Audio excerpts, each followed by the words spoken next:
Hello everyone, myself Krishna Priyanka, faculty of the Knowledge Institute of Nursing, and today we learn about the complication of the third stage of the labor. So any under first take a postpartum hemorrhage. So any amount of bleeding from and into the genital tract following the birth of the baby up to the end of the puerperium, which adversely affect of the general condition of the patient, evidenced by the raise in a pulse rate following the BP, it's called the postpartum hemorrhage.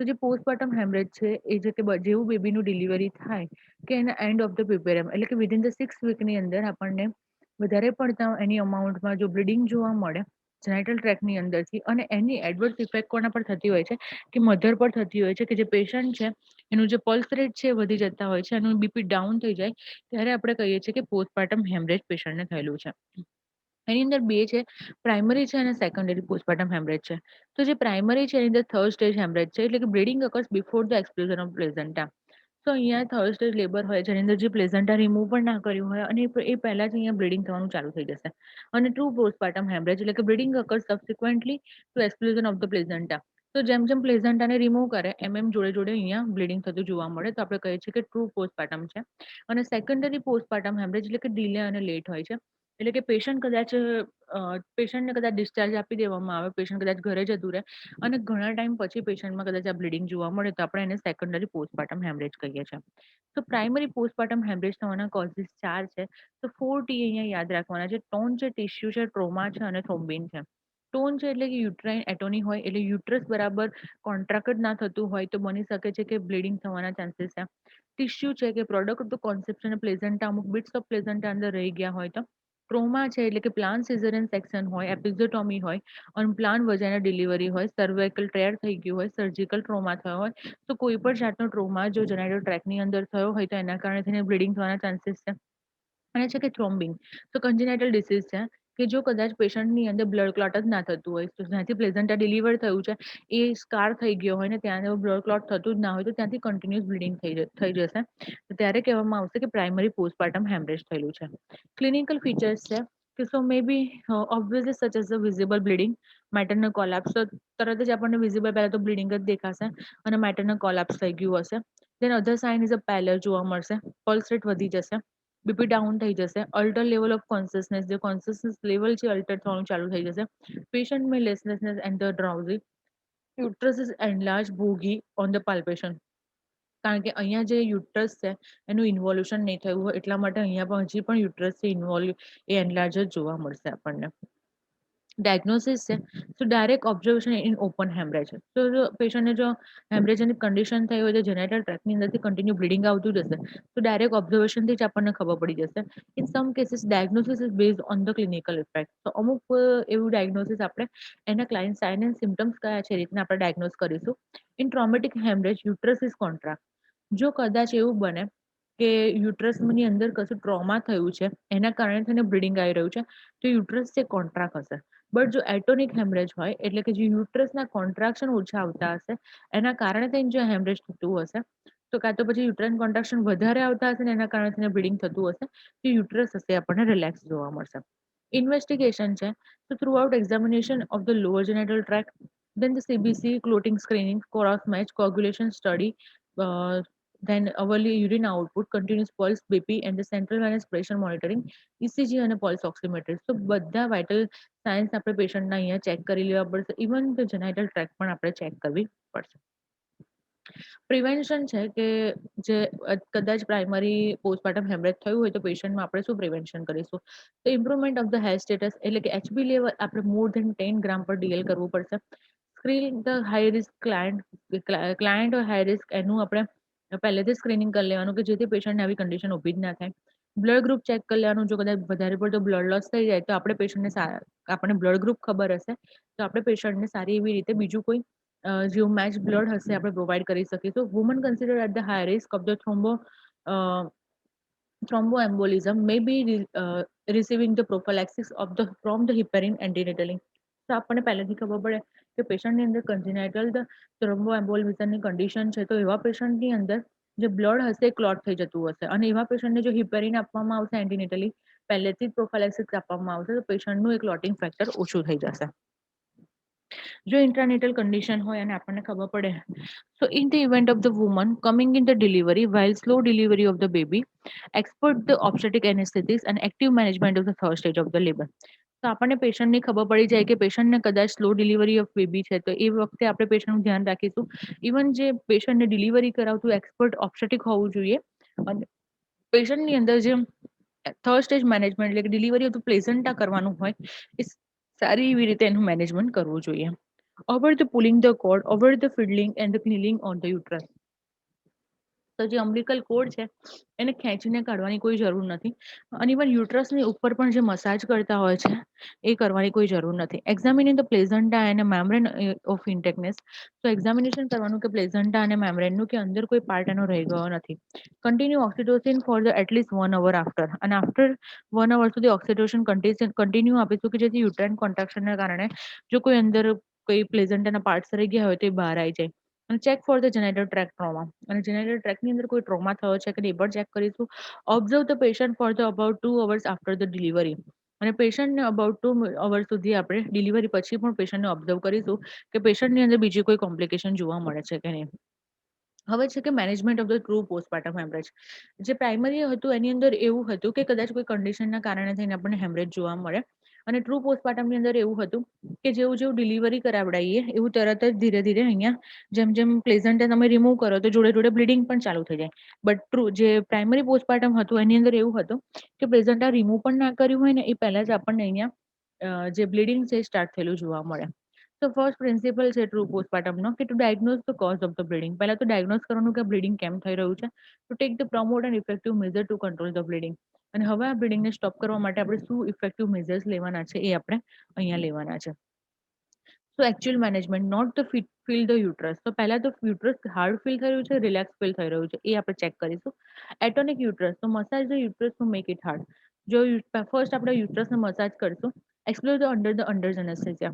તો general anaesthesia આપીને પેશન્ટનું આપણું જે uterus છે એને massage કરીને hard કરીશું. Uterine massage and the બાયમેન્યુઅલ compression. તો યુટ્રસનું massage કરવામાં આવશે અને અહીંયા પિક્ચરમાં તમે જોઈ શકો છો કે કઈ રીતના બાયમેન્યુઅલ કમ્પ્રેશન આપવામાં આવશે કે જેથી આની અંદરનું જેટલું વધારાનું બ્લીડિંગ હોય એ બધું જ બહાર આવી જાય. યુટ્રાઇન ટેમ્પોન્સ એટલે આપણે અહીંયા એક ટેમ્પોન છે જે આપણે બ્લેડર એમ્પ્ટી કરવા માટે આપણે જે કેથેટરાઇઝેશન કરીએ છીએ જેવો બલૂન હોય છે એવું જ અહીંયા ટ્રાન્સ વેજાઇનલ પ્લેસમેન્ટ કરવામાં આવે છે. યુટ્રાઇન ટેમ્પોન કે જે અંદર જઈને યુટ્રસની અંદર જઈને ફિક્સ કરી દેવામાં આવે જેથી વધારાનું જે બધું બ્લીડિંગ હોય એ બધું બહાર નીકળી જશે. અને ઇવન અહીંયા જે આખું યુટ્રસ છે એ પેક થઈ જશે અહીંયા. અને જો યુટ્રસ પેક થઈ જશે તો એની જે પણ લાઇનિંગ હશે એ બધી પેક થઈ જશે અને ત્યાં બ્લડ ક્લોટ થવાનું ચાલુ થઈ જશે. અને એના કારણે થઈને પછી વધારાનું બ્લીડિંગ આવશે નહીં. અને જો છતાં પણ ગમે તેટલું કર્યા કરતાં પણ જો આ પેશન્ટમાં આપણને બ્લીડિંગ સ્ટોપ થયેલું જોવા ના મળે તો લાસ્ટમાં હિસ્ટેક્ટોમી એટલે કે યુટ્રસને રિમૂવ કરવામાં આવશે. સર્જરી છે કે લેગેશન ઓફ ધ યુટ્રાઇન આર્ટરીઝ. તો કદાચ યુટ્રાઇન આર્ટરીમાંથી બહુ જ બ્લીડિંગ થતું હોય તો યુટ્રાઇન આર્ટરીને ક્લેમ્પ કરીને ઇવન ત્યાં સ્યુચર લઈને એને સ્ટોપ કરવામાં આવશે બ્લીડિંગને. ધેન ઓવરીઝ એન્ડ યુટ્રાઇન આર્ટરીને પણ એવું કરવામાં આવશે અને સ્યુચર કરવામાં આવશે કે જેથી એ જગ્યા પરથી હવે વધારે પડતું બ્લીડિંગ થાય નહીં. Other is a secondary postpartum haemorrhage. એટલે કે હવે ડિલિવરી થઈ ગયા તરત જ પછી બ્લીડિંગ જોવા નહીં મળે. તો પેશન્ટને કદાચ ડિસ્ચાર્જ આપી દીધો અને પ્યુપેરિયલ પીડિયલની અંદર કદાચ બ્લીડિંગ ડિસ્ચાર્જ જોવા મળે તો કોઝિસ છે કે return bits of the placenta out the membrane. એવી કન્ડિશનમાં એવું બનશે કે જ્યારે કોઈ પ્લેઝન્ટાનો અમુક પાર્ટ અંદર રહી ગયો હોય મેમ્બ્રેનનો અમુક પાર્ટ તો હવે ત્યાં ઇન્ફેક્શન ક્રિએટ કરશે. એન્ડોમેટ્રાઇટિસ એન્ડ સબ ઇન્વોલ્યુશન ઓફ ધ પ્લેઝન્ટલ સાઇલ. એટલે કે જે યુટ્રસ છે એનું એન્ડોમેટ્રિયમ લેયર છે અંદર જો ઇન્ફેક્શન લાગ્યું હશે તો કાં તો જે પ્લેઝન્ટલ સાઇડ છે એ જગ્યા પર ઇન્વોલ્યુશન બરાબર નહીં થયું હોય તો એટલે એ કન્ડિશનમાં પ્લેઝન્ટલ જે સાઇડ છે એ બરાબર હવે જેટલી રિકવરી આવી જોઈએ એ નહીં આવે તો ત્યારે બ્લીડિંગ ચાલુ થઈ જશે. અને other rare causes are the carcinoma of the cervix, infected fibroids અને પ્રિપેરિયમ. તો કદાચ બને કે આફ્ટર ડિલિવરી પછી અંદર કોઈ એવું ઇન્ફેક્શન લાગ્યું જેના કારણે તેને ફાઇબ્રોઇડ થઈ ગયા, કાં તો કાર્સિનોમા એટલે કે કેન્સર થઈ ગયું સર્વિક્સનું, કાં તો યુટ્રસની અંદર કોઈ પ્રોબ્લેમ થઈ તો એના કારણે થઈને આપણને સેકન્ડરી પોસ્ટપાર્ટમ હેમરેજ જોવા મળે. સો ડાયગ્નોસિસ છે. So the bleeding site usually bright red. તો જે જગ્યા પર બ્લીડિંગ થતું હશે એ જગ્યા આપણને બ્રાઇટ રેડ કલરની જોવા મળશે. Then varying degree of the anaemia and evidence of the sepsis are the present. So પેશન્ટની અંદર આપણને એનિમિયા જોવા મળશે કારણ કે બ્લીડિંગ લોસ થઈ રહ્યું છે. અને સેપ્સિસ એટલે કે આપણને સેપ્સિસ એટલે ઇન્ફેક્શન લાગવાના પણ ઘણા એવા સિમ્ટમ્સ એટલે કે કદાચ પેશન્ટમાં ફીવર જોવા પણ મળે. Internal examination reveals evidence of the sepsis and subinvolution. અને જ્યારે આપણે ઇન્ટરનલ એક્ઝામિનેશન કરીશું તો આપણને ઇન્ફેક્શન કઈ જગ્યાએ લાગ્યું છે અને કઈ જગ્યા બરાબર રિકવર નથી થઈ હજી પણ એ ખબર પડશે. USG helps in detecting the written bits of the placenta inside the uterine cavity. અને જો આપણે અલ્ટ્રાસોનોગ્રાફી કરીશું તો કદાચ એ પણ ખબર પડશે કે અંદર કોઈ જે મેમ્બ્રેન છે ક્યાં તો પછી જે પ્લેઝન્ટા છે એનો કોઈ બિટ્સ પાર્ટ અંદર રહી ગયો છે કે નહીં.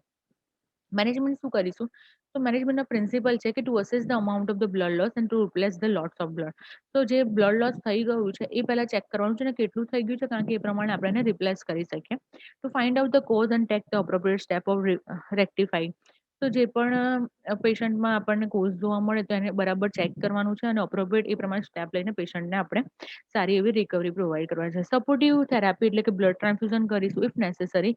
ઇન્જેક્શન ergometrin 0.5 mg IM અને એન્ટીબાયોટિક્સ એટ ધ રૂટીન.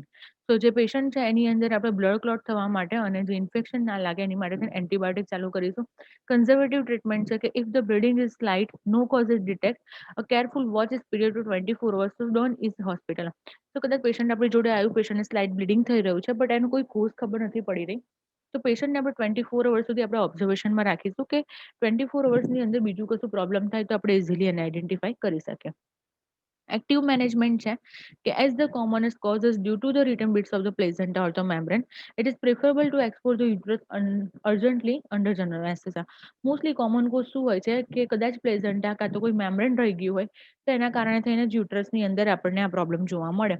તેવા ટાઈમની અંદર આપણે યુટ્રસને અર્જન્ટલી એક્સપ્લોર કરવાનું જરૂર પડશે અને જોડે જોડે જનરલ એનેસ્થેસિયા આપવું પડશે.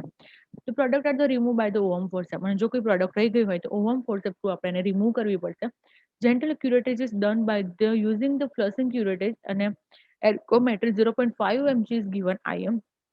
તો જેટલું બી અંદર કદાચ કોઈ પાર્ટ્સ રહી ગયા હોય તેને ફ્લશ કરીને ક્યુરેટેજ કરી લેવું પડશે અને બ્લીડિંગ ને એવું ના થાય એટલા માટે પેશન્ટને આપણે જે આઈવી થેરાપી હશે એ પણ પ્રોવાઈડ કરવી પડશે. If bleeding is from the wound of the cervo vaginal canal, control it by suture. જો આપણને ખબર પડે કે સર્વો વજાઇનલ કેનાલ એટલે કે ફેલોપિયન ટ્યુબ છે કે કોઈ બી કેનાલમાંથી આ બ્લીડિંગ આવી રહ્યું છે તો એ જગ્યાની જે આર્ટરી હશે એને સ્યુચર લઈને આપણે બ્લોક કરવા પડશે. Other is the retained placenta. So placenta is said to be retained when it's not expelled out even 30 minutes after the birth of the delivery. So પ્લેઝન્ટાને આપણે રિટેન પ્લેઝન્ટા ક્યારે કહીશું કે જ્યારે પ્લેઝન્ટા 30 મિનિટ થઈ જાય ડિલિવરી પછી પણ અને તો પણ બહાર ના આવે તો આપણે કહીશું કે પ્લેઝન્ટા રિટેન પ્લેઝન્ટા છે. કોઝિસ શું છે તો placenta completely separated but retains in the due to the poor voluntary exclusion of food. તો પ્લેઝન્ટા સેપરેટ તો થઈ ગયું હશે બટ પુઅર યુટ્રાઇન કોન્ટ્રાક્શન કાં તો વોલન્ટરી જે એક્સક્લુઝન એફર્ટ હોવા જોઈએ એ નહીં હોય એના કારણે તેને પ્લેઝન્ટા કમ્પ્લીટલી બહાર આવશે નહીં. Uterine atonicity in case of the grand multipara, overdistension of the uterus, prolonged labor, uterine malformation due to the bigger placental surface, and the commonest cause of the retention of the non-separated placenta is atonic uterus. So uterusની atonicity એટલે uterusના જે contraction બરાબર નહીં આવતા હોય જેના કારણે થઈને જે પ્લેઝન્ટા છે એ બહાર આવશે નહીં. Placenta partially or completely separate due to the premature attempts to delivery placenta before it's separated. તો ઘણીવાર એવું બને કે હજી તો પ્લેઝન્ટા સેપરેટ થવાનો ટાઈમ પણ ના હોય અને પહેલા જ પ્લેઝન્ટાને સેપરેટ કરી દેવામાં આવે તો પ્લેઝન્ટા કમ્પ્લીટલી સેપરેટ નહીં થાય કાં તો પાર્શિયલી થશે કાં તો કમ્પ્લીટલી થશે but due to the premature જે સેપરેશન થયું હશે એના કારણે થઈને પ્લેઝન્ટા બરાબર બહાર આવશે નહીં. ડાયગ્નોસિસ છે કે features of the placental separation is assess and the diagnose during the manual removal. So આપણે પહેલા ચેક કરવું પડશે કે પ્લેઝન્ટા સેપરેટ થયું છે કે નહીં અને diagnose during the manual removal અને મેન્યુઅલી રિમૂવલ કરીને પણ પ્લેઝન્ટાને ચેક કરવું પડશે. મેનેજમેન્ટ છે કે period of watchful expectancy. So during the period of the time limit of an half an hour and the patient to be watched carefully for the evidence of any bleeding and not the sign of the separation of the placenta. તો ત્યારે half an hour કરતાં વધારે પણ time લે કાં તો એટલો ટાઈમિંગની અંદર આપણે પેશન્ટને કેરફુલી જોવું પડશે કે પેશન્ટને કોઈ બ્લીડિંગ તો નથી થઈ રહ્યું અને આપણે જોવું પડશે કે પેશન્ટના સાઇન છે કે નહીં સેપરેટ થવાના કારણ કે જો અમ્બલિકલ કોર્ડ ધીરે ધીરે નીચે આવતી હશે તો એનો મિનિંગ એમ કે અંદર પ્લેઝન્ટા સેપરેટ થઈ રહ્યું છે. The bladder should be empty using a rubber catheter. So બને એટલું આપણે બ્લેડર હશે એને એમ્પ્ટી રાખીશું અને bleeding during the period should be manage by the outline the third stage bleeding. તો કદાચ જો થર્ડ સ્ટેજ લેબર વખતે કદાચ એ વખતે જો બ્લીડિંગ કોઈ જોવા મળે તો આપણે એને પણ મેનેજ કરવાની જરૂર પડશે. રિટેન પ્લેઝન્ટા સો સેપરેટેડ પણ હોય ઘણીવાર અનસેપરેટેડ પણ હોય અને ઘણીવાર કોમ્પ્લિકેટેડ પણ હોઈ શકે. So placenta is separate and retain. So to express the placenta out by the control contraction. So placenta જો સેપરેટ થઈ ગયું છે પણ અંદર જ રહી ગયું છે તો આપણે એને કંટ્રોલ કોન્ટ્રાક્શન આપીને એને બહાર કાઢી લઈશું. જો પ્લેઝન્ટા અનસેપરેટેડ છે રિટેન છે આપણે પ્લેઝન્ટાને મેન્યુઅલી રિમૂવલ ઓફ પ્લેઝન્ટા કરીશું. જનરલ એનેસ્થેસિયા આપીને હેન્ડ અંદર ઇન્ટ્રોડ્યુસ કરવામાં આવશે અને વેવ્સ લાઇક સ્ટ્રક્ચરમાં આપણે એને એકદમ માર્જિનલથી આપણે પ્લેઝન્ટાને સેપરેટ કરવાનું ચાલુ કરશું. જો કોમ્પ્લિકેટેડ કેસ હોય અને રિટેન પ્લેઝન્ટા હોય so written placenta complicated with the hemorrhage or the shock, written placenta with the shock or the no hemorrhage, written placenta with the hemorrhage, written placenta with the sepsis. Intrauterine swab are taken for the culture sensitivity traits. Broad-spectrum antibiotic is used to be given. Blood transfusion is helpfully and a manual removal of the placenta.